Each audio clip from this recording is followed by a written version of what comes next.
Mali bismillah ka kadide Yusu ini sogoma marhaba somo ka kene marhaba ni somo be amba Yusu Traoré Yusu Kravati ikado alamsa min ba ngonjo toglen fraga mbranga Yusu merci ini sogoma amba alamsa eni ne amba wasado don kibaro sebewna don kibaro sebemnu no bi bo wi sebe france kala on nga barade ka elema bamangala ay walli mano tlunu nyegar sega manake minye una osoro Yusu baray atita je ka barako sabu anganu bo anterla ka jango ambara ke nyon ikado femini radio yi malikono ubata ka chare anga marabulu belajele kono anga komunu na nga arrondissement kata se cercle ne région belajele ma ulu fefe mbutulu kala sere andala wasa belajele ka se ka on maka me ikado ambu funungu wala nyumando no anga radio partenaire uye anga fulubu belajele nye ikado dande fulumina antiseka ma to afoka ma toyi ambu belajele fu ikado femi na zigra anzigi kunye kuna foni de ikado kuna foni ambata bala mingon mbato mo kuna sirle obi botugo bina sebe bombe ka chaya anato ka ta dafe kelengele mimbato aywa limano ulubise ka family chamange aywa Usman to ale bolo ben negawla tele fafe ka se sira camera ma radio fafe kata se bwa kar jarama bada ninga ta ka chari jema bise ka itomi muranga Yusu bismillah marhaba Antoine iga kene torotena ikone bismillah nyala mene idambele nyala mene il faut que wali mando bismillah ka fleba ni lambe ba jakulu bela jele fo ka fo ni dugu jele bi ambe ala musala andon ala ka jamana mbasigi ani sa elema abe ami ka tendenga sama leer damado andon ami min jamana de on fe sa yele mara aw kado ote ko nye bana anga ta doni kado anga ta doni noni sanguta on jamana be chugomi hal ni nyana jow bike andon anga nyana jow keni hakli le pays est en guerre donc anga sabali anga do ka fo gelabe malikono nga o tabali koni ndo be oluka ke nga ka danebe andon ode mafo ala ka nguna ja amina togo ne ko krafe balé bolo bi amba foka wala ñman don mi réalisation ba mi men de ko krafe la bisa o te awakado en rebramso yo bismillah gasitila Amramso gasitila Amramso te siraya mo gasitila Amramso te siraya mega puma de sebendi yao ni puma ki ma ko gasitila temani puma e Amramso siraya bismillah era kon gashiridu gasitila parce que aya adenge wore ko fo ale ka bayni minene la ko amim ne morola ko ka simon minene la kana samone buma no ko vie kulwali vie kun saleni o ba de Israël ngo kana samone buma no fe bismillah Yusu anon mami me difula sa o bo akari jara bada bogardo amba foka wali mano mi no tamana ka boy anga jamadu gu kefa jamadu gu kumbo kefa no abora akwate awaketa amen num belaje lefu dande fulmina segu cheblo mi aka representant min bea zangaru bomba ala adwan adu mi fore ibata segu wa go segu bago Allah segu cheblo eti joga feka bawa segu bako fe tariku fomba mi viote mitla ka nyuma ki tege nan lala ndesane aisha sabalisa amina mandan anna bla dagrina la ko kumfolo anda de ma kumfolo Yusu mi refugi wala mando ikaro kumfolo yi abil lende pana ko fo lende pana mi ni aboko baduru ke masa babi wolo flane kelenye ambe bido bolila sebe nye worona ameta enjoy kado feminye aywa Yusu Traoré angoro mako senu nikibo ofo oti dora ko fo o Centre national des œuvres universitaires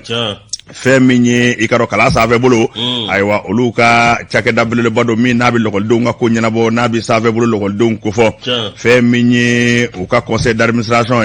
o tako mugani sabana ikado o baraw olu de kera akera ngi nyini ngasarata de samako tle mugani segi feminye ujabale akera o re ne nabi kabala ko fo femingo ni baramunu ngara san 2021 ikaro dadu na olu la ko lu fese baramunu bulu dambe ikado san 2022 kata dadu donna olu fana na min b'a to an ka kala sanfɛ bolo a bɛ se ka nɔgɔya a bɛ se ka don a la cogo min na ni ka dɔnniya sɛbɛkɔrɔ banba ka baaraw kɛ i ka dɔn teliya la n'i y'a lajɛ fɛn min ye conseil d'administration a ma ɲɛmaa ye Senu na madame Jara Habisanu ale tun bɛ kɛnɛ in ka ye fɛn min conseil d'administration ye tako 23 min filɛ nin ye n'a kɛra i ka dɔn Senu na o yɛrɛ kɛra waati kɔnɔ Yusu bɛɛ lajɛlen kɔni b'a dɔn coronavirus ko waati a gɛlɛya bɛ kosɛbɛ o kɛra sababu ye ni ka dɔ bɔ musakaw la a kɛra sababu ye ni ka gɛlɛyani dɔw lase jango wariko ta fa fɛ sabu diɲɛ fa bɛɛ lajɛlen fɛ covid-19 i ka dɔn a kɔlɔlɔ yɛlɛla cakɛda bɛɛ lajɛlen kan nka o n'a ta bɛɛ fɛn min kɔni ye Senu baarakɛlaw ye u ni lɔgɔlidenw ka tɛgɛ di ɲɔgɔn ma ani fɛn min kɔni ye u ka minisiriso ka taa se u ni fɛn baara kɛ ɲɔgɔn fɛ u kɔni ye u jija o kolo la cogo bɛɛ lajɛlen kɔni na baaraw olu kana se ka dajingɛ u bolo o de la fɛn min ye seya ɲɛmaa ye i k'a dɔn madame Jara Habisanu ale kɔni y'a jira k'a fɔ ko fɛn min kɔni ye Senu ye a n'a baara kɛ ɲɔgɔnw ale bi k'a bɛ wele da k'u tɛgɛ di ɲɔgɔn ma baaraw bɛ se ka sinsin k'u kolo sinsin cogo min na jango an ka kalan sanfɛ bolo a bɛ se ka kɛ an sago ye cogo min na o tɛmɛnen kɔfɛ maa wɛrɛ kumana n'o bɛ Mama Ibrahima Toure ko fɔ ale ye chef du service administratif Senu na ayiwa ale kɔni y'a jira k'a fɔ ko fɛn min kɔni ye kuma caman i ka dɔn olu fɔra nka ko baara kɔni b'a la ka bɔ a dafɛ dɔɔni dɔɔni ma a bɛ se k'a fɔ ko ɲɛtaw olu b'a la ka sabati o fana fɛn min kɔni ye sango sɛbɛnw ye olu lajɛra fɛn min ye san nata ye o sɛbɛnw fana olu bɛna fɛsɛ fɛn min ye musakako fana ye minnu kan ka don ayiwa san nata o dafɛ u da donna nin bɛɛ lajɛlen la rapport fana olu bɛɛ lajɛlen fana lajɛra ni dun y'a lajɛ fɛn min ye i ka dɔn saa min n'o tɛmɛnen filɛ nin ye fɛn min ye Senu yɛrɛ ɲɛmaaba ye colonel Ousmane Dambɛlɛ a ye baaraba caman kɛ i ka dɔn a da donna olu la n'i y'a lajɛ fɛn min ye baara caman bolo da fana bɛ olu fana bɛna bɔ a dafɛ dɔɔni n'i y'a lajɛ fɛn min ye i ka dɔn ayiwa ka wuli ka taa n kana sigi bureau kɔnɔ ka wuli ka taa an k'a ma ko visite de terrain ka taa baara yɛrɛ kɛcogo lajɛ a y'o baaraw kɛ o de kɛra sababu ye sa fɛn min ye Katibugu ye a taara i ɲɛ da o la campus universitaire de Katibugu o kɛra avril kalo tile fɔlɔ i ka dɔn Bamako ta o kɛra avril kalo tile segin fɛn min ye Kabala ye o kɛra juin kalo tile ta a taara i ɲɛ jɔ ninnu bɛɛ lajɛlen la fɛn min fana ye baara minnu bolo da n bɛ plan stratégique 2021-2025 ka baara dɔ bolo da i ka dɔn ayiwa san 5 kɔnɔna na min kɔni b'a to de baaraw ɲɛtaa bɛ se ka sabati n'i ye nin ko in da k'a lajɛ k'a daminɛ san 2021 ka taa bila san 2025 na baara kura minnu kan k'a bolo da an ka kalan sanfɛ bolo bɛ se ka ɲɛ cogo min na da donna olu bɛɛ lajɛlen fana na baaraba dɔw fana kɛra lasigi dɔw kɛra an ko min ma ko forum sur l'insécurité en milieu scolaire universitaire o de ye k'a fɔ lakanabaliya min n'o bɛ an ka kalan sanfɛ bolo u dagayɔrɔ la i ka dɔn lasigi dɔ kɛra o ka se ka hakiliw ni k'olu bɛrɛbɛn o fana tɛmɛnen kɔfɛ o baara fana ma kɛ AIM kɔ n'o bɛ lɔgɔlidenw ka tɔn ko fɔ u n'o jɛra k'o baaraw fana kɛ fɛn min fana ye kalanbulon dɔ n'o ye atelier o fana kɛra Segu AIM kunsen b'o la nin bɛɛ lajɛlen kun de ye Senu i ka dɔn ani lɔgɔlidenw k'u tɛgɛ di ɲɔgɔn ma sabu ayiwa u ye ɲɔgɔn baara kɛ ɲɔgɔn de ye olu bɛ lɔgɔlidenw de kama hali ni gɛlɛyamisɛnninw bɛ yen ka sigi k'a fɔ Yusu o ka fisa mankan ye o ka fisa ni tiɲɛni ye i ka dɔn hakilina de kɔnɔ fɛn min kɔni ye minisiri ye ka taa se Senu ɲɛmaa ma colonel Ousmane Dambɛlɛ u ka bolo di ɲɔgɔn ma kɔni kɛra sababu ye ni ka sɔnnɔgɔya don o kow la kosɛbɛ fɛn min ye minisiriw fana ye n'a bɛ kalan minisiriw ko fɔ ninnu bɛɛ lajɛlen fana da donna ko in na o kɛra ayiwa ko ɲumanba ye min fana ye informatique kow ye i k'a dɔn o baaraw fana bɛ sen na dɔɔni diɲɛ bɛ dabolo min ka bi lakɔliden ye maa ba caman ye bɛɛ lajɛlen tɛna se ka n'i jɔ gise la ɲɔgɔn fɛ walima bɛɛ lajɛlen k'a ka papier kunkurunin minɛ ka na o ti ɲɛ bilen o fana internet sira kura dɔw de cilen don min kɔni b'a to i b'i to so k'i to i sigiyɔrɔ la i k'a dɔn k'i ka kalanyɔrɔ a lahalaya bɛɛ lajɛlen dɔn ani k'i ka baara kow bɛɛ lajɛlen kɛ k'a ban hali inscription to a sɛbɛn i b'i dalen to i ka so ka i to a sɛbɛn inscription kɔni o tɛmɛnen kɔfɛ application dɔ sigira sen kan ko application Mon Senu o kɔni kɛra sababu ye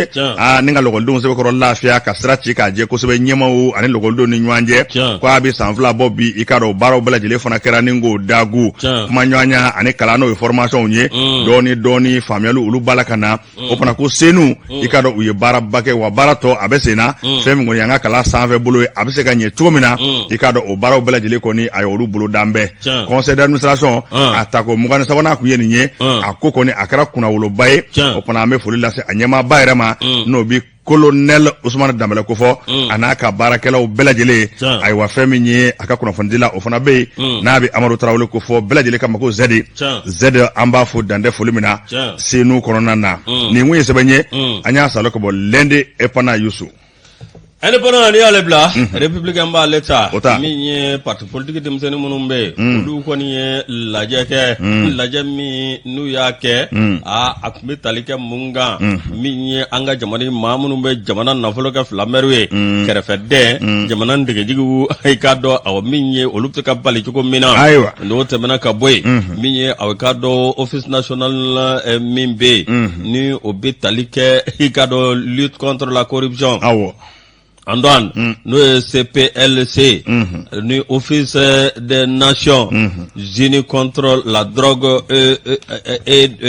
le crime. Bismillah. Antoine, nous ONIDC, ikado awami nyere la, Hotel Salam onini demiso varala nyanga, ka laje awikado jamana kono, ni jatimene kebi awikado jakulu mimbe, nous RJPPM, Mamadou Sansiba,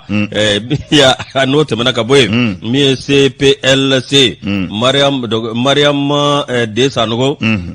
anuka conférencier Bouakari Koulibaly nunu mbela jeli yu fanga farajwanga ka laje ka baruda sigike ke mimbe no ye jamana ngana muni no ye jamana na fulanga na muni Antoine obsika bali chuko mina ngoti ta chuko sila fo wuli ka jode ka ke minye awakado e ka jatimine awanga kalafili demokrasi la minyo okoni awa minye nyere lo o sembi daw ka ku forogi no temana ga boy na fulo mi no ka ngado awakado minye angalo lakana serafe no bora ikado kalangodi kene azrafe bismillah ndwan o blajile biti awara kula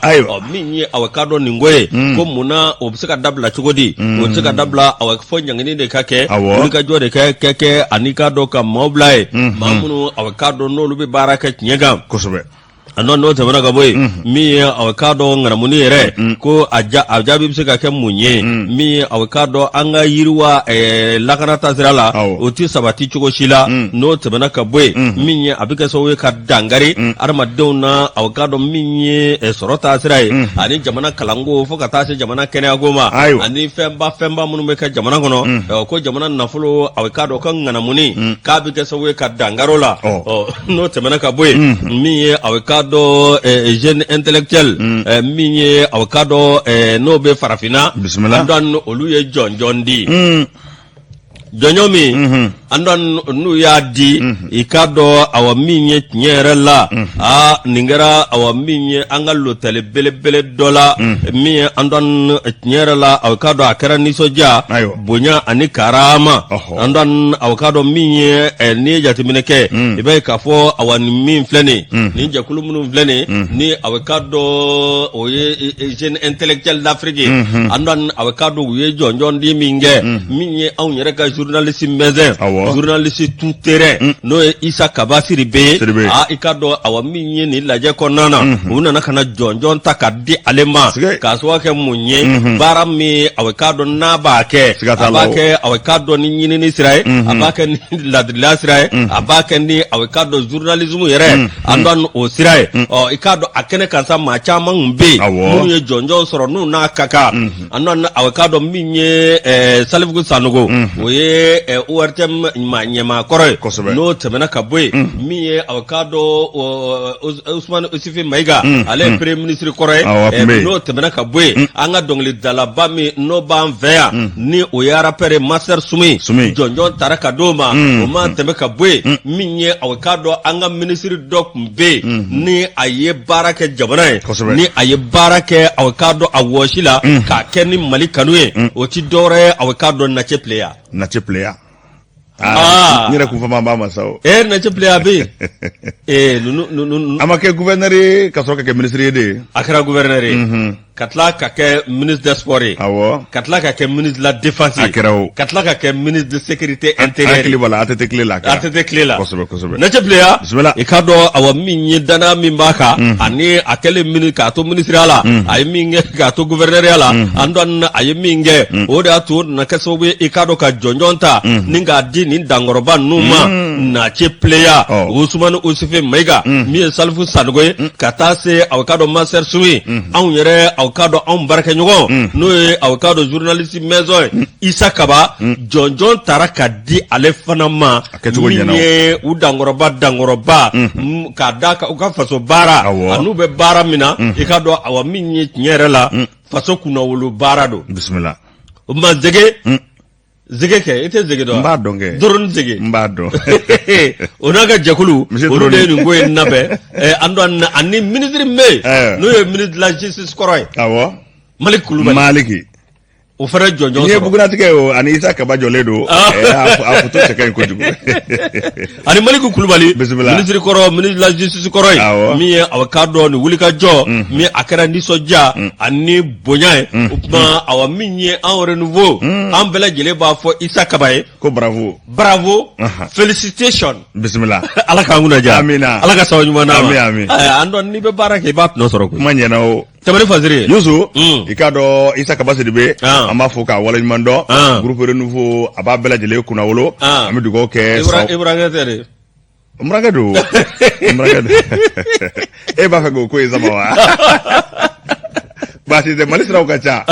o bona Isa Kabasi dibe amba fo ani mama ni njonjo nsoro ikado fasuku da ambu bela jele fo ali bi femminye demso onye ku jija ali bi bela jele ko nga barake barani yake ikado amewo me atno ibasoro wallahi bona amba re fana jija wala ka chama wore frani nga ikado malikodo ikado abela jele ku jamana bi se ka tanye tugomina na folubu bela jele nye nene ngile ku mali emergent ne ba leta mali emergent ikado ko femi mali fana kuna wolola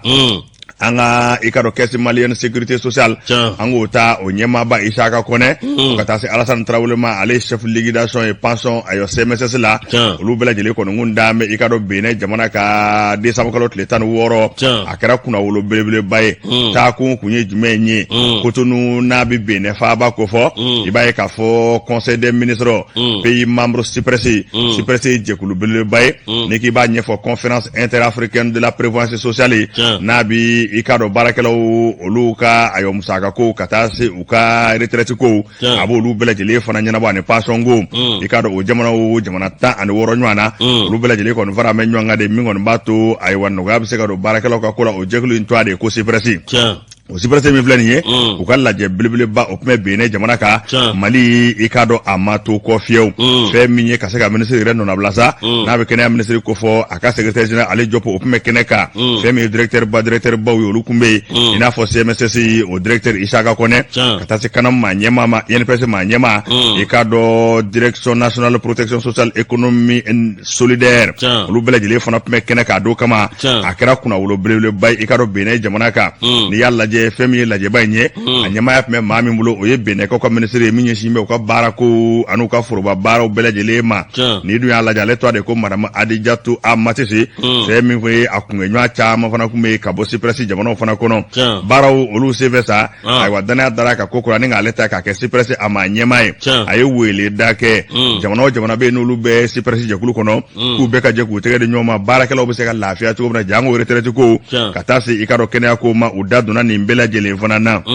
ni jamana tan woro nyata ka laje ibay ka fo mali asbe ko kuna wolo la ado kama sabu femi ali jopuyi na le secrétaire général ale me keneka ay wa kenya ministry o toala katasi conseil technique ma minye shimbe question juridique ma no be shara ko fo ikado manam Seyna Buture katasi ngi nga semsesi ma nyema ma Isaka Kone kasi kanam ma nyema ma ani NPS ma nyema nunu mbele jile me keneka femi ngoni nyi ay wa sipresi kan laje nyi ay kwa se ko sara sabu kadaka sipresi re abi jamana nunu fara nyonga akunye barakelo be se kan lafiya tuko na kwa hagew katasi retraitu ma anu ka frakel ko abulu bele jile de ko fo opona femi ngoni kenenye ko ay wa awasara ko sebe Isaka Kone re ikado ma do mamina cheseri me ko sebe jango kesi malien sécurité sociale abara be se ka sabati tuko na ani mo be se ka lafiya tuko na barakelo ani mamnu ndara sangana fiya bora lu bele jile be se ka lafiya tuko mi mamnu fana be barala uka kenya ko anu ka angu mako plan de carrière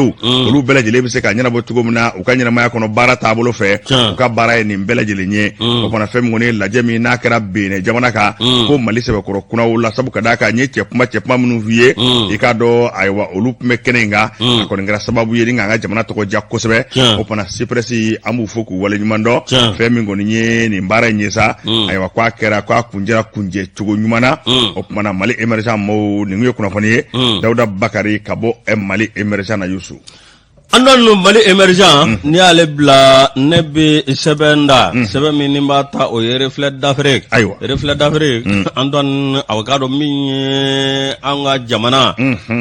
sumu goita ale jamana nyama bi ay wele bla bela jelema ka fo awa mi anga laje ka haknaw yelema anga haknaw yelema mi awkado colonel sumu goita desam galot lemga anikele samba flani muga anikele mi awkado jakulu mimbe ni olu sigilendo bi mi nuka jamana tasira awkado ka fese no e malikura e mali national yelema assise national ANRTD awo ka Mali wuli ka jojo singuraw ka kelew andoan o keneka mi ya fo asimu ale koni awkado centre international de conférence de Bamako aya jira ka fo mi anga laje ayre bakunga yele ma fana koyi mi jamana sega yele mani jamana do ma yele ma mi awkado ni jatimine ke mi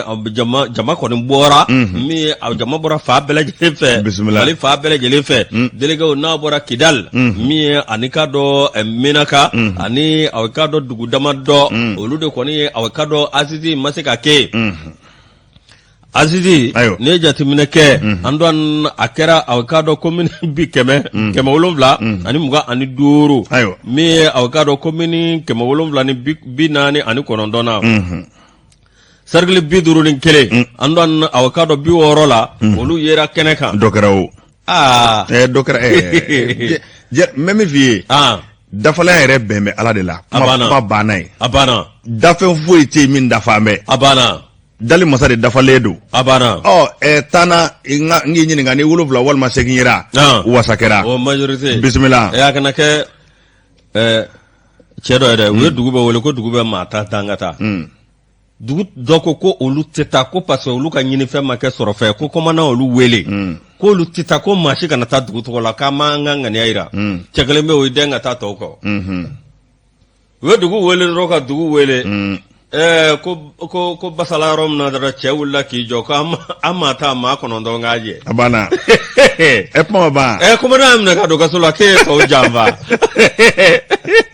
ba kaɲi bisimila andon mi awkado Kidal cercle 9 min be olu ma se kene kam no temana ga boy anga jamana kono jamana kofɛ ambassade muga ani woro mi awkado olu be kene ka no e malidenw be faamunu fɛ jamana muga ani woro olu be kene ka andon ko ba jira ka fɔ mi awkado asisi yini fɛ o kɛra sɔrɔ fɛ ka ke ikado na bɔra ma damadola na bɔra awkado jamana den damadola dafalenya bɛnbɛ ala dama de la sa n'o tɛ Mali bɛɛ lajɛlen yɛrɛ kɛnɛ kan kuma in nɔfɛ kana sama nin nɔfɛ a banna o tuma assise national an b'a kɛ cogo o cogo n'an yɛrɛbakun ma yɛlɛma n'an m'a dɔn an kan ka taa sira min fɛ ka tila ka Maliko bila sanfɛ an dɔn k'a bɛɛ lajɛlen ye fu ye Asimu Goyita y'o fɔ. n'an ka misali dɔ d'i ma hali waati min basigi bɛ yen jamana bɛɛ b'a cogo la komini bɛɛ bɛ yen commandant bɛɛ bɛ yen bɛɛ b'i ka baara la Mali yɛrɛ wote maa miliyɔn ka président kɛ président ye maa hakɛ min bɛ voter a delila ka tɛmɛ 1 million kan ayi k'a sɔrɔ fɛn bɛɛ bɛ yen kɔrɔ ma dɔ f'i ɲɛna dafalenya bɛɛ bɛ ala de la n bɛ min f'i ɲɛna u ye min kɛ ko fɛn dɔ inclusif dɛ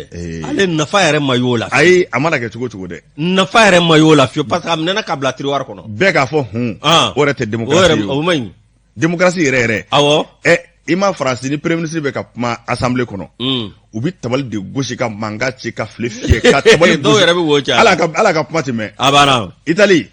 ani Afrique du Sud olu bɛ koro de ta ɲɔgɔn kama assemblée kɔnɔ n'u fɛ yen olu bɛ micro bɔ de ka ɲɔgɔn gosi o de bɛ démocratie ja a banna ne bi sɔn ne ti sɔn o de bɛ démocratie ja koyi a banna Yusu y'a bila wa awɔ ne y'a bila ne bɛ l'indépendant ta l'indépendant min k'i ɲininka i ka dɔn sɛbɛn bɛ min Boko Baduru 372 ye nin ye fɛn min ye Marɔku ka lasigiden min tun bɛ an fɛ yan Hassan Naseri k'a ka baaraw kunjɛra i ka dɔn o kunnawolo lajɛ de kɛra ka foli k'a ye i ka dɔn ka kan bɛɛ da ɲɔgɔn ye Hassan Naseri ale de kun ye Marɔku lasigiden an fɛ ambassadeur i b'a ye k'a fɔ a ka baaraw kɔnɔ ngunjɛra an ka jamana kɔnɔ a bila an kun bɛ min na o baaraw bɛɛ lajɛlen kɔnɔ ngunjɛra a kɛra nisɔndiyaba ye a kɛra kunnawoloba ye a ye san da ɲɔgɔnna de kɛ Mali la yan san da in kɔnɔna na Maroko ni Mali bɛ se ka kala ɲɔgɔn na cogo min na an ka nafasɔrɔ siraw ani badenya sira ni teriya sira ni baara siraw a y'a sɛbɛkɔrɔ sinsin fo ka taa se a dan la n'i y'a lajɛ fɛn min ye Hassan Nasiri ye bɛɛ lajɛlen kɔni ye sariya ɲumanba k'a kan a kɛra kununko yɛrɛ i k'a dɔn décembre kalo tile 29 a jabala la maa caman wele n kun bɛ kɛnɛ in kan n'i y'a lajɛ nin don kama kununko a kɛra nisɔndiyaba ye min kɔni ye Hassan Nasiri ye i k'a dɔn a kan ka taa Dakaro n'a bɛ Senegali ko fɔ o y'a ka cakɛyɔrɔ kura ye sisan o fana fɛn min kɔni ye ka se ka waleɲuman dɔ kumaw kɛ ka kan bɛɛ da ɲɔgɔn ɲɛ maaba caman kun bɛ yen i n'a fɔ CNT maa ɲɛma o kɛn bɛ k'a yɛrɛ nɔnɔ bila ni maa dɔw ye CNT kɔnɔ olu tun bɛ kɛnɛ in kan fɛn min ambassadeur caman olu tun bɛ kɛnɛ in kan a yɛrɛ masurunamaw n'a terilakaw ninnu bɛɛ lajɛlen tun bɛ kɛnɛ kan jɛkulu minnu fana bɛ yen n'o bi Mali ni Maroko maana olu jɛkulu maa koloma caman olu fana tun bɛ kɛnɛ kan ka kɔn o ɲɛ i b'a ye k'a fɔ colonel Asimi Goita jamana ɲɛmaa a kun ye Hassan Nasiri ni k'a bisimila Mali ni Maroko cɛsiraw bɛ cogo min na olu ye caman fɔ o la o yɛrɛ kɛra sababu ye a ka baara a ɲumanya kosɔn fɛn min kɔni ye colonel Asimi Goita ye a ye médaille ta k'o d'a ma médaille min n'an k'a ma ko médaille d'officier de l'ordre malien à titre étranger o taara k'o d'a ma k'o kɛ bonyaba ye k'o kɛ kunnawoloba ye n'i y'a lajɛ kuma deli a yɛrɛ ma a y'a jira k'a fɔ ale ye san da min kɛ Mali kɔnɔ a diyara ale ye kosɛbɛ ale ye baara fɛn fɛn a d'a ma la k'a fɔ a bɛɛ lajɛlen ɲɛtaa baaraw ye a ko ale bi bɔ Mali la bi n'i ye se k'ale ale tɛ taa nka baara ye ɲɔgɔn falen ye baara i k'a dɔn i ni kɔ i ni ɲɛ don dɔ b'a bila dɔ b'a ta a ko ale ye min ye Mali la yan Mali yɛrɛ kɛra ale ka jamana ye ale yɛrɛ ye maliden ye a y'o fɔ k'o fara a kan n'i ye Mali ni Maroko ta k'a lajɛ a siraw u ka ca kosɛbɛ i k'a dɔn fɛn min kɔni ɲɛtaa siraw don n'i y'a lajɛ kabi tariku kɔnɔ Mali ni Maroko cɛ a kuma sɛbɛkɔrɔ min a bɛ san 100 caman bɔ a bɛ se k'a fɔ a bɛ san ba yɛrɛ bɔ koyi n'i ye nin lajɛ san da min tɛmɛnen filɛ yan Hassan Nasiri n'a y'o kɛ an ka jamana kɔnɔ lasigidenya la Maroko ka lasigidenya la ko fɛn min kɔni ye an ka jamana fila ni ɲɔgɔn cɛ siraw k'a sɛbɛkɔrɔ furanna k'a jɛ kosɛbɛ i k'a dɔn ɲɛtaw olu sabatira Musa Jara i k'a dɔn ale y'o sariya kɛ ale ye député kɔrɔ ye jɛkulu min bɛ yen n'a bɛ teriya sira ko fɔ Mali ni Maroko cɛ ale y'o maa ɲɛmaa ye bibi in na o kɔni y'a jira k'a fɔ de k'a ko sɛbɛkɔrɔ pusayara kosɛbɛ sabu n'i y'a lajɛ fɔlɔ san o san Marokaw tun bɛ burusi 60 de di an ma 50 fo ka se 60 ma a ko bi ko fɛn min kɔni ye san o san burusi 200 Maroko b'o di Mali ma o tɛmɛnen fana kɔfɛ fɛn min fana ye Maroko masakɛ ye n'o ye Mohamed Sisi ye ale nana an ka jamana kɔnɔ siɲɛ 2 fɛn min fana ye i k'a dɔn dɔgɔtɔrɔso belebeleba clinique périnatale i k'a dɔn o fana jɔra an fɛ yan o tɛmɛnen kɔfɛ an yɛrɛ ka kunnafonidila dɔ ale ye sariyaba kɛ n'a bɛ Siyana Takiyu ko fɔ Siyana Takiyu ale ye kuma ta kuma min kɔnɔna la i k'a dɔn ayiwa kunnafonidilaw tɔgɔ la a y'a jira k'a fɔ ko fɛn min Hassan Nasiri ye ale bɛ se k'a fɔ bi ko maliden don sabu a bɛ baara kɛ baara cogo min na wa ni olu kunnafonidilaw ye baara kɛ cogo min na k'olu kɔni ɲɛnasi mais a ka taa ale la ayiwa nka maa tɛ se ka bala maa ka sabu ka d'a ka diplomasi y'o ye i bɛ yan bi i bɛ yɔrɔ wɛrɛ la sini Siyana Takiyu a ye sariya ɲuman kɛ ka foli ni tanu kɛ ka ɲɛsin a ma a bɛna taa baara kura min na Senegali Dakaro i k'a dɔn ka dugawu don fana k'a ye n'i ye Hassan Nasiri fana ta k'a lajɛ maa caman wɛrɛ bɛ yen i k'a dɔn olu ye ayiwa sariya k'a kan sariya min n'o bɛ tali kɛ an ko ma ko Kojo Luge ale ye Burkina Faso ambassadeur ye an fɛ yan n'o ye lasigiden ye ale fana y'a fɔ k'a waleɲuman ko maa min don a bɛ mɔ bonya a bɛ baara kɛ wa jamanaw ni ɲɔgɔn cɛ i k'a dɔn k'a ka baaraw a ka fisa kosɛbɛ fɛn min ye Bart Ouvrier Union européenne ka lasigiden y'o ye o fana ye sariya ɲuman kɛ k'a jira k'a fɔ ko fɛn min Hassan Nasiri ye a ye min kɛ jamana in kɔnɔ ka jamanaw kala ɲɔgɔn na i ka dɔn k'a b'o foli ni k'o k'a ye kosɛbɛ o tɛmɛnen kɔfɛ Musa Dek Bali ale fana ye sariya ɲuman caman kɛ Hassan Nasiri kan k'a jira k'a fɔ k'a ye baara ɲumanw kɛ Imam Mahmud Diko fana tun bɛ kɛnɛ kan ale fana y'a jira k'a fɔ fɛn min kɔni ye Maroko ni Mali ye an dɛgɛ bɛ ɲɔgɔn bolo a bɛ san 100 caman bɔ o fana fɛn min kɔni Hassan Nasiri ye k'ale fana bɛ sariya kɛ a ye baara min kɛ basigiw la a ye baara min kɛ Mali yɛrɛ bɛ se ka kolosuma cogo min na k'ale Mahmud Diko fana bɛ se ka ayiwa sariya ɲuman fana kɛ fɛn min ye Hassan Nasiri i k'a dɔn a ka baara kɔni kun jɛra a ye san da ɲɔgɔnna de kɛ yan a kan ka taa Senegali olu ka faaba Dakaro a kɛra ambassadeur ye Maroko to a la o fana an bɛ foli kɛ a ye ko Ala k'o baara jida bolo maa min fana bɛna fɔ a kɔ yan i ka dɔn Ala ka baara fana ɲɛ o bolo sabu diɲɛ yɛrɛ i ni kɔ i ni ɲɛ ye Musa Sango Kamara an y'a salo ka bɔ Lɛndɛfana kɔnɔ Elpana ni ale bila an don an bɛ taa sugu la waati koro min ye groupe commerce groupe commerce ne bi ne bɛ taa pharmacie la n bɛ direct kɛ bisimila n bɛ taa Mariam Diallo fɛ yen ka ji wuli dɔ kɛ n kun ko min ka galabu donna wa na baw farabi ne b'a damana groupe commerce la sabu café kalama be ne bo me cogo na ni ngono ayiwa chauffer doni na munumunu misoro ka foli kɛ pharmacie la watro nga ay java ay molu ijo sa la tara ni fuseni abede kele abede kele nga ibaro flanumba iba soro ke ni itara kele nga fave isirat ke karini tokele o boni itara pharmacie fave o de ya be ay ni jiwli bla jila sisan jismale do doni ni dun da groupe commerce la café kalama be bana ambe ablay fu bana ne ko pharmacie provider la maram nga précaution ta ambe fulike ablay begala ani commencer barakala be ikana mala je ka amunumunu jwafié la so ni amina inshallah bismillah Yusu ki yɛrɛ fo k'i waleɲuman dɔn marhabani i ka dɔn an lamɛnba ba dɔ bɛ yen n'a bɛ maram yara ko fɔ i ka dɔn mulati Ben Omar ko k'i yɛrɛ fo sɔgɔmada na ko basa ɲɛna ko ka foli k'i la an ka lɔgɔlidenkɔrɔ don a bɛ a sigiyɔrɔ la k'a b'an fo k'a waleɲuman dɔn an bɛ mulati yɛrɛ fo i ka dɔn ka denbaya bɛɛ lajɛlen fo k'a sɔgɔlimana a bɛ k'an filɛ an ka cɛkɔrɔba an b'a fɔ k'a bɛ dugawu k'an ye n'o ye Elhaj an bɛ ɲa Kayi ba Jabatɛ an b'a fɔ k'a waleɲuman dɔn k'a denw bɛɛ fo k'a mɔdenw bɛɛ fo ani a tulomasamaw min ye cɛkɔrɔba ye k'a ka dugawu k'an ye don o don a yɛrɛ ko k'a bɛ dugawu k'an ye don o don o tuma Kayi gouverneur Musa Bala Sumare an b'a fana fɔ Kayi mama national Njayi Sibi ale bɛ Kayi musokɔrɔba ɲuman don an b'a fɔ k'a waleɲuman dɔn Misibada an don awegado URD ako keme daba wulu ego URD Sumala Sise tale ko Sumala Sise mi na URD labɛn nga URD awegado ka kɛ awegado bɛɛ lajɛlen sago ye mi awegado biro min be mi ye maa saba ni y'a jɛkulu tila saba ye tila fila ko awakado k'olu kɔni bɛ awa min ye fɛn min bɛ yen n'o ka congrès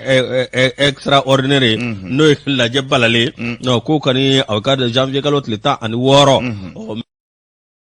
yɛrɛ kɔni awakado min ye maa 100 ani biro yɛrɛ la maa 100 ni maa 34 olu kɔni awakado olu kɔni y'a jira min ye awakado nin ka kɛ Mopti awakado Kayi maa 21 Mopti maa 25 an dan o b'a jira k'a fɔ dɔ kɛra awa alibi jajiri fasala te min ye congrès extraordinaire min ye ka kɛ cogo min na walasa awa ka dɔ IRD a bɛ taa kun kelen dɔ a la min ye maa minnu bɛ yen n'o y'u ka maabaw ye awa ka dɔ Araseni Cam b'o la Guɲɔn Kulubali b'o la Bɛfɔn Siso b'o la Mamadu Ikɔri Jara b'o la Mamadu Awa Gasama b'o la Amadu Sise n'u b'a wele ko Jajiri o fana b'o la ninnu bɛɛ lajɛlen ye u tɛgɛ nɔ bila sɛbɛn na k'a jira k'a fɔ awa min ye tiɲɛ yɛrɛ la mi awakado lajɛ a ka kɛ tenza andon nga min fɔ ka daw kan andon awakado Sumala a tari da mais an kun t'a fɛ ka URD ye tan même min f'i ye an kun t'a fɛ k'a ye tan i kuma an bɛ télé la ɲɛnɛ dɔnkili dɔ bɛ n kɔnɔ nka o da man di télé la donsokɔnifɔw bɛ to k'a dɔnkili da ko jɔn bɛ saba ko la don fɔ ɲuman dɔn b'a kelen wallahi andon mais min f'i ye Mali kɔnɔ bi a ko ka jayo a ko kana jayo muɲu ni sabali la ka tɔndenw fara ɲɔgɔn kan ka se ka mɔgɔw fɔ k'u hakili sigi ka bɛn don u ni ɲɔgɔn cɛ wallahi Antoine min dara Bouakari Tereta kan kabini Ala k'an da n'a ma deli ka ɲɔgɔn ye mais an ɲɛ kɔlɔsili ye min dara Bouakari Tereta kan kabini ka Ibrahim Boubacar Keita to fanga la k'a mabɔ ka denmisɛnw yɛrɛ ɲɛ don a la k'a lajɛ k'u b'a lajaba k'a senkɔrɔma cɛ mais a ye sigi n'a hakili ye a muɲuna ka sabali n'a hakili ye an don Bouakari Tereta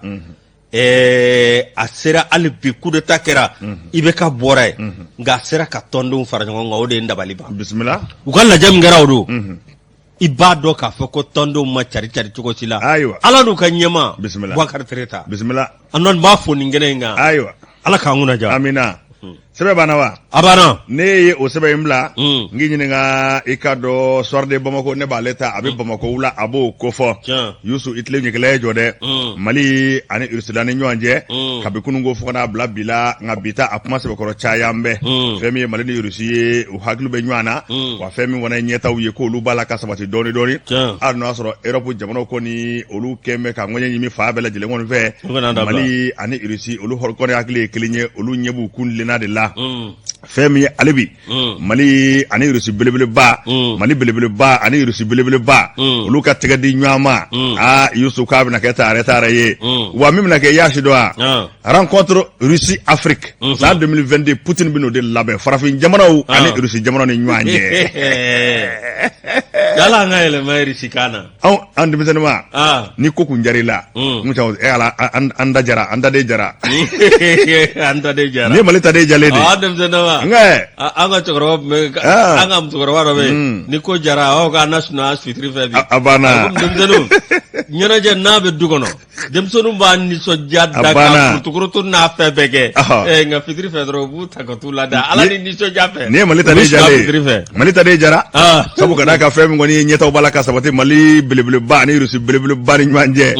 n'i y'a lajɛ fɛn min an ka fanga ɲɛmaa ye dɔgɔtɔrɔ Choguel Kokala Mayiga i ka dɔn tarata tɛmɛnen an kɔrɔ a ye Russiw ka ayiwa lasigiden bisimila anw fɛ yan u k'a ma ko son excellence Igor Gromyko i ka dɔn ni lajɛ in a kɛra lajɛ kunnawoloba ye waati min yɛrɛ la i ka dɔn ni gwɛlɛya cari bɛ Mali ni Europe jamanaw ni ɲɔgɔn cɛ waati min na olu kɔni bɛ i ka dɔn panga purutila fa bɛɛ lajɛlen kɔni fɛ ka kumaw ta ni olu banamini k'a jira k'a fɔ ko fɛn min kɔni ye kɛnyɛrɛye cakɛda dɔ bɛ yen lakanako la k'anw d'a ma dɛgɛ de olu ma fɛn min an ka maa ɲɛmaw ye olu hakili sigi n bɛ u y'a jira k'a fɔ fɛn min kɔni Russie ni Mali ye anw dɛgɛ bɛ ɲɔgɔn bolo wa dɛmɛ o dɛmɛ bɛ na a bɛ tɛmɛ jamana fila de ni ɲɔgɔn cɛ i n'a fɔ diplomasi b'a fɔ cogo min mais de quoi je me mêle de quoi je me mêle jamana fila bɛ ɲɔgɔn dɛmɛ ko fɔ ka taa tɔgɔ wɛrɛ da o la ko mercenaire bɛ na min bɔra anw da kɔnɔ France Légion d'honneur ni ye e ka ne lamɛn bɛ ne min bɔra Mali da kɔnɔ min bɔra Russie da kɔnɔ ko légionnaire kɛ ko dɛmɛ min bɛ na jamana fila ni ɲɔgɔn cɛ dɛmɛ don aw bɛ se ka taa tɔgɔ wɛrɛ da o la cogo di k'o ye Wagner ye a banna an ka tɛmɛ Yusu fasirikɛbaa ko nin ɲɔgɔn in kɔni kɛra kunnawolo belebeleba ye nin maaba fila in n'a bi i k'a dɔn Choguel Kokala Mayiga ko fɔ ani Russie ka lasigiden Igor Gromyko u kumana fɛn caman kan janko Mali ni Russie la ni ɲɔgɔn cɛ sira minnu b'a ni ɲɔgɔn cɛ u da donna olu bɛɛ lajɛlen na a siraw bɛ se ka kolo sinsin cogo min na kuma kɛra olu bɛɛ lajɛlen fana kan an bɛɛ bɛ se ka nafa sɔrɔ a la cogo min da donna olu fana na Yusu i tulo jɔ dɛ fɛn min ye Mali ye maa bɛ se k'a fɔ ko an daden jatɔ ye nin ye o n'i ye dugujukɔrɔ nafolo ta k'a lajɛ ko Russielakaw bɛ n'u sen don o la ne k'an dɛmɛ fɛn min énergie ko ye siraba ko sɛnɛ ko fɛn min kɔni ye i k'a dɔn ayiwa politique siraw jago siraw ka taa se sɔrɔ ala o bɛna kɛ an ni Russie cɛ ala de Yusu Karabati i b'a ye k'a fɔ ko fɛn min kɔni ye siraw ye ale olu kɔni b'a la ka lajɛ fɛn min ye Russie jamana fana ye ka taa anw lapasa i k'a dɔn ONU kɛnɛ kan k'olu baaraw bɛɛ lajɛlen fana olu fana bɛ sen na o tɛmɛnen kɔfɛ labɛn belebelebaden dɔ b'a la ka sabati an ko ma ko deuxième sommet Russie Afrique n'a bi Russie jamana ani farafin jamanaw ni ɲɔgɔn cɛ teriyaw o lasigiba filanan k'o bɛna kɛ san 2022 kɔnɔ fɛn min ye Mali kɔni ye maa a bɛ se k'a fɔ anw ni Russie jamana tɛgɛ bɛ ɲɔgɔn bolo a mɛnna n'i ye a lajɛ a bɛ san caman bɔ ko Mali ani Russie i ka dɔn danaya min man jɛ ko danaya in ngolo ka gɛlɛn wa ko an d'a mɛn ɲɔgɔn na fɛn min ye i ka dɔn lakana sira ye k'an ka sɔrɔsiw dɛmɛ ka minɛ d'u ma ka se k'u kalan i ka dɔn baaraw bɛɛ lajɛlen kɔni baara ka kɛ min kɔni b'a to an bɛ se ka bamajiw kɛlɛ cogo min na Yusu e hakili b'a la octobre kalo tɛmɛnen an kɔrɔ hélicoptère 4 hélicoptère jolen 4 ME 171 an y'o sɔrɔ ka bɔ i ka dɔn Russie la n'i dun y'a lajɛ fana i b'a ye k'a fɔ fɛn min ye instructeurs ye n'a bi i ka dɔn sɔrɔsi karamɔgɔw ko fɔ olu caman na an ka jamana kɔnɔ ka na an ka faamaw dɛmɛ n'a bɛ an ka sɔrɔsiw ko fɔ i ka dɔn olu bɛ se ka bamajiya kɛlɛ cogo min na olu bɛɛ lajɛlen na bɛ ka ban n'i dun y'a lajɛ fɛn min fana ye san o san an ka sɔrɔsi caman olu de bɛ taa Russie la k'u kalan k'u hakili jo kosɛbɛ san o san maa 30 ɲɔgɔn na olu bɛɛ lajɛlen kɔni bɛ taa ayiwa u bɛ Mamadu Igor Jara ninnu bɛɛ ma kalan kɛ Russie la Jamil Bitar ninnu Choguel bila minɛ Choguel Kokala Mayiga kabako don ya bana Mali bɛɛ bɛ Russie kan mɛn. Fɛn min ye octobre kalo tile 18 tɛmɛnen fɛn min ye Russie gouvernement ye a y'an lapasa ni ka don bolo kan ɲɛ fɛn min $2 million k'o bila an ka bolo kan fɛn min ye PAM ka bolo kan min b'a to kɔngɔ o fana bɛ se ka kɛlɛ cogo min na n'i ye nin ta k'a lajɛ fɛn min Russie maa ɲɛmaw ye olu kɔni labɛn bɛ bi kosɛbɛ ko sira minnu bɛ ani Mali ni ɲɔgɔn cɛ k'a sɛbɛkɔrɔkolo sinsin ka taa fɛ min b'a to i k'a dɔn an ka sɔrɔ kow ani an ka ɲɛtaw olu bɛɛ lajɛlen bɛ sabati cogo min na fɛn min Sogɛli Kokala Mayiga ye i k'a dɔn ayiwa tarata tɛmɛnen an kɔrɔ ko ye dongo ani Igor Gromyko n'o bɛ Russie ka lasigiden kofɔ ayiwa kun kɛn bɛ ka ɲɔgɔn ye jamana yɛrɛ fila ni ɲɔgɔn cɛ siraw dɛ o kumana o de ka wa ɲɛta ko maa bɛ se k'a fɔ don n'a nataw la Russie ni Mali kɔni siraw kun bɛ yen u kun ka kɛnɛ ko ye nka i k'a dɔn siraw bɛna kɛnɛya ka taa fɛ k'u kolo gɛlɛya ka taa fɛ nin ye sɛbɛn ye an y'a sɔrɔ ka bɔ Soir de Bamako la. Ka Sonarem to Kati ani SMB yɔrɔ atelier centre de marque la o kun bɛ yen an dɔn an kun bɛ taa Russie u ka poubelle la k'an to Kati kan kɔnɔ ye an bɛ bɔ dugu kɔnɔ ka taa kan kɔnɔ u ka poubelle la sardine boîte a ma périmé a ma foyi ani corne befu ninnu ni nɔnɔmugu an kun b'an bolo poubelle la ka an bɔ ka taa dun an bɛ télévision na radio la dɛ nka n'i ye Russie ka tariku lajɛ jamana in ka di ne ye kojugu hali ni ne bɛ so hali n ka denmisɛnninya kɔnɔ kalan na Russie ka gafew kalan ne kun ka di ne ye u ka tariku kalan ka di ne ye quoi Russie ka maakɔrɔba ninnu u ka ɲɛmaakɔrɔba ninnu révolution waati ninnu u ka tariku ka di ne ye n bɛ se k'o de fɔ Russie jamana ani chinois jamana ninnu nanzaraka la n bɛ se k'a fɔ o de la k'a tile quoi c'est des gens ils sont sérieux disciplinés n'u k'u bi sɛbɛlamaw do quoi wala a banna sɛbɛlamaw do n'u k'u bi min kɛ u b'o kɛ a banna n'u tɛ min na o t'o la ala k'an kunna diya an dɔn hali bi min an kɔni an nisɔngoyalen don kunnafonidila an bɛɛ lajɛlen nisɔngoyalen don min i ka dɔn an baarakɛ ɲɔgɔn n'o ye kunnafonidila ye na a bɛ sɛbɛnnikɛla kun don Birama Fall a bɛ k'a dɔn a ka janaja e ko bi sɔgɔmada in na 10h tɛ wa o don dɛ an dɔn a bɛ k'a dɔn an journaliste ɲɔgɔn dɔ kumana an don a kan ani min yɛrɛ jɛra ka baara caman kɛ ɲɔgɔn fɛ n'o ye Boubacar Ndaw ye Boubacar Ndaw ale ye i ka dɔn républicain Bakari Ndaw i ka dɔn n'a dɔn kosɛbɛ Boubacar Ndaw a ye ko caman kɛ ɲɔgɔn fɛ anan min ye a bɛ k'a dɔn Ndaw Boubacar Ndaw ale kumanen don min ye a bɛ k'a dɔn tiɲɛ yɛrɛ la Boubacar Ndaw ale kumanen don min ye an baara kɛ ɲɔgɔn kan min ye a bɛ k'a dɔn Birama Fall Cɛjan i k'a dɔn tiɲɛ yɛrɛ la i k'a dɔn nin journaliste an bɛ se k'a fɔ journaliste a bɛ k'a dɔn directeur de publication an dɔn o kun don dɛ a ye baara caman kɛ a tɛmɛna journal caman fɛ fo a yɛrɛ nana ka na journal o dayɛlɛ min ye a kɛlen k'a ka journal dayɛlɛ sa an dɔn a bɛ k'a dɔn ko prétoire a kɛlen k'o journal dayɛlɛ an dɔn o y'a sɔrɔ a n'olu minnu jɛra min ye a bɛ k'a dɔn olu bɛɛ lajɛlen kɔni Boubacar Ndaw a ko journaliste min don ko hasidi tɛ ɲɛngo tɛ wa ni maa o maa bɛ baara la ɲɔgɔn fɛ e k'an ka taa kunnafoni bɔ maa minnu bolo k'a b'a bolokɔni ɲɛsin o la hali n'i t'a ka journal la wa i k'a dɔn awɔ min ye an ka kunnafoni di soba fɛn fɛn bɛ yen i k'a dɔn a n'u bɛɛ lajɛlen jɛra ka baara kɛ ɲɔgɔn fɛ ladiridenya la n'o tɛmɛna ka bɔ yen i k'a dɔn awɔ min ye tiɲɛ yɛrɛ la k'a tun bɛ sumani kɛ wa min n'o a k'a dɔn a baarakɛ ɲɔgɔn maa o maa tun bɛ baara la a ka journal la i k'a dɔn awɔ fɛn min bɛ yen n'o nana ne de kan k'o jɔyɔrɔ fa a bɛ bila ka taa o yɔrɔ kofɔlen na hali siga t'a la min ye ni maa kofɔlen ye i b'a ye k'a fɔ tiɲɛ yɛrɛ la min ye a k'a dɔn k'a bɛ kunnafoni lankolon di wa k'a sɔrɔ a m'i tɛgɛ da a k'a dɔn kunnafoni kan ka bɔ yɔrɔ min k'a b'o yɔrɔ ɲini awɔ ni k'o yɔrɔ ye Birama Fall i k'a dɔn tiɲɛ yɛrɛ la i k'a dɔn a baarakɛ ɲɔgɔn min y'a ka journaliste ye k'a furadama ma a yɛrɛ kɛ gendarme ye ni ka tugu olu nɔfɛ n'i taara ni kunnafoni ye a bɛ don rédaction kɔnɔ a bɛ fɛsɛfɛsɛ a b'a baara ɲɔgɔn fɛ ni ka kunnafoni latigiya k'o bila kɛnɛ kan Birama Fall a ko awɔ min ye furumuso ladiri n'o ye Titi ye n'a a bɛ baarakɛyɔrɔ la min ye a bɛ k'a dɔn dunan t'a la dugulen t'a la min a bɛ na ni dumuni ye a bɛ k'a dɔn bɛɛ lajɛlen bɛ dumuni kɛ min ye a bɛ k'a dɔn walasa aw bɛ se ka nimisi wasa cogo min sango ta a bɛ k'a dɔn min ye Titi ye a n'a denw min ye Tɔntɔn ani Fatu ye i k'a dɔn dɔn awa min ye tiɲɛ yɛrɛ la i k'a dɔn olu kɔni kun tɛ ntɔyɔnna se hali y'a sɔrɔ i taara ci la Burama Fale fɛ a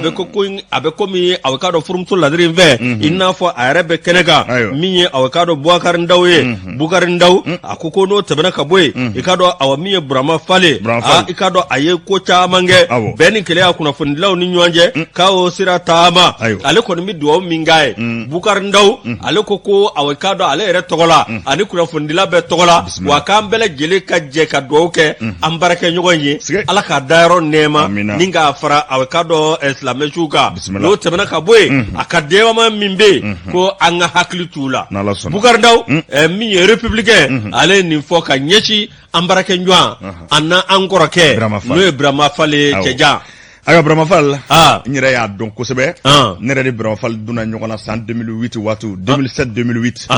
o y'a sɔrɔ baara in fana kanu banna kosɛbɛ i ka dɔn an bɛ radio la Burama Fale a ka sɛbɛnnu kun ka di ne kojugu Burama Fale ni n ko y'a ye n kɔrɔkɛ kun don nka an bɛ to k'a fɔ a ma n ko kɔrɔ n cɛja n ko cɛja yarɔ o de fɔli kun ka d'a ye kosɛbɛ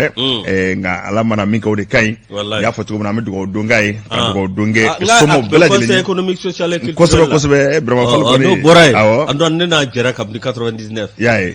Burama Fale a ye voyage kɛ ɲɔgɔn fɛ Mali kɔnɔna na radio ko olu ye anw ye radio ye olu ye sɛbɛnnikɛlaw ye kosɛbɛ an donna kari caman kɔnɔ a bɛ kɛ cogo di ala ka hinɛ la diɲɛ yɛrɛ nin ye walahi i ni ko nin ye mi Yusu yɛlɛ an ka bɔ i ka dɔn ayiwa l'indicateur du renouveau kɛmɛ ka fasiri kɛ min kɔni ye ɲɛna ye ɲɛna ni Sikaso cɛ kilomètre 75 ɲɔgɔn na i ka dɔn fɛn min kɔni o gendarmerie kununko 19h waati Bamajiw taara bɛ yen nka ka gendarmerie bɛɛ lajɛlen kɔni jeni k'a ban i ka dɔn a kɛra nisɔngoya belebeleba ye fɛn min ye i ka dɔn ka kɛ ni kunnafoniw ye an ye minnu sɔrɔ kabi sɔrɔ o kɔni ye k'a fɔ gendarmerie kɔni jeni na nka ɲɛna dugu kɔnɔ maaw ayiwa se ma kɛ olu ma ayiwa u bɔlen kɔ ɲɛna dugu min bɛ ko Karangaso n'o ni ɲɛna cɛ kilomètre 7 u yera o fanfɛlaw la ayiwa ka taa Blɛnjo afa fɛ arrondissement de Blɛnjo o fana ni ɲɛna kilomètre 22 ye fɛn min ye ayiwa CB adjoint gendarme ɲɛmaa ka danga u y'u ka mobili ta nka ko mobili ko o pinɛ cira n'u ye u ye mobili in bila ayiwa ni ka o kunda u taa yɔrɔ kan a wulikajɔw kɔni bɛ senna renfort bɔra Sikaso ka na min kɔni b'a to yɔrɔ bɛ se ka lakana cogo min na ayiwa nin baara jugu in kɔni de kɛra Bamajiw fɛ i ka dɔn ayiwa ɲɛna kununko fɛn min ye ayiwa CB adjoint ka mobili kɔni yera Njɔbuya b'a fɛ o fana ni Blɛnjo man jan kosɛbɛ ayiwa jamana ɲɛmɔgɔw fana bɛ wulikajɔ la hali bi yɔrɔ bɛɛ lajɛlen bɛ se ka lakana cogo min na o tuma na an bɛ dugawu don kɛ ko hali bi ala ka nɔgɔya don a kow la ayiwa fɛn min ye an ka faamaw ye n'o ye an ka finitigiw ye ala k'u se jugu la hali bi walasa an bɛ se ka ninnu bɛɛ lajɛlen furan ka bɔ an senkɔrɔ ani an bɛ weleda fana kɛ an sigiɲɔgɔn bɛɛ lajɛlen ye Mali kɔnɔ i ka dɔn an ka togodaw bɛɛ lajɛlen na kunnafoni ɲuman n'a sanuma i ka dɔn teliyala k'a di faamaw ma joona min b'a to kasaraw olu bɛ se ka kunbɛn o tuma na an bɛ fara ɲɛnakaw ka bi ka fara Mali bɛɛ lajɛlen kɔni kan hali bi ka dugawu don kɛ jamana in ye an bɛ se ka kisi tiɲɛnikɛlaw olu tɔɔrɔ ma cogo min na Yusu gafe a nɔgɔra kosɛbɛ Yusu ayiwa nin ye kunnafoni min n'a bɔra Sɔmɔnɔw ka ɲɛmaa yɔrɔ i ka dɔn Kulukɔrɔ nka yani n ka sɛbɛn kalan ayiwa Ablaye Jara Jaraba den Jaraba kɔnɔba den mina o kana kɔrɔtɔma a bɔra Komɔrɔ jamana yɛrɛ ale bɛ OMS la ye Ablaye bɔra Komɔrɔ a ye nɛgɛjuru ci ma kunu ko ni min ye cɛ ye k'o ka dɔ fɔ Jaraba ma bi k'ale Ablaye ko ten Jaraba a ko ten dɛ ko n'i ko k'i kɔ k'a bɛ n'i kama Yusu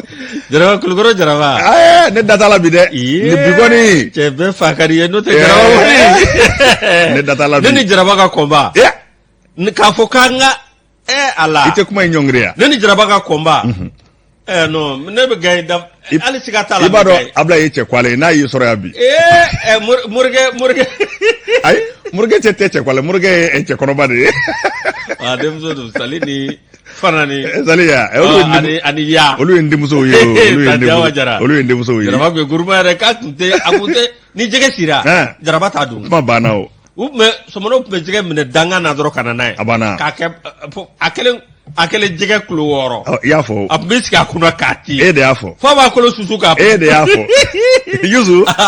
i ka dɔn nin ye sɛbɛn ye min bɔra Sɔmɔnɔw ka ɲɛmaaya so la i ka dɔn Kulukɔrɔ ko fɛn min ye sanyɛlɛma ye ka se k'a sɛbɛkɔrɔ ja ka dugawu kɛ ɲɔgɔn ye o tumana k'a bɛ Kulukɔrɔ ka bɛɛ lajɛlen wele Mali kɔnɔ ani Mali kɔ kan fɛn min kɔni ye Kulukɔrɔkaw ka dobɔ i ka dɔn k'o bila mɛ sibiri la janvier kalo tile fɔlɔ 2022 15 heures waati a bɛ kɛ Kulukɔrɔba suguda yɛrɛ la coyi i ka dɔn ko wele bila an bɛɛ lajɛlen kɔni ma fɛn min ye dokuraw ye olu bɛna bɔ an ka t'olu lajɛ Seko ni Dongo a b'o kofɔ i ka dɔn Kulukɔrɔ mara la o fana ko Kulukɔrɔka bɛɛ welen bɛ Mali fa bɛɛ lajɛlen fɛ ani fɛn ye diɲɛ jamana fɛn bɛ yen ni Kulukɔrɔkaw bɛ yen bɛɛ lajɛlen welen bɛ Maliden bɛɛ welen bɛ ko bɛɛ lajɛlen ka na nin ɲɛnajɛ belebeleba in na Kulukɔrɔkaw ka dobɔ i ka dɔn ka se ka sanyɛlɛma k'a nisɔndiyaw kɛ ka dugawu kɛ ayiwa sibiri janvier kalo tile fɔlɔ yɛrɛ don 2022 2022 15 heures waati Kulukɔrɔba suguda la i ka dɔn ɲɛnajɛ belebeleba in bɛ kɛ o fana Sɔmɔnɔw ka ɲɛma ale kɔni ye laseli kɛ ko ka wele bila bɛɛ lajɛlen ma ko bɛɛ ka na an ka taa nin nisɔndiyaba in ni k'a kɛ ɲɔgɔn fɛ Kulukɔrɔba suguda la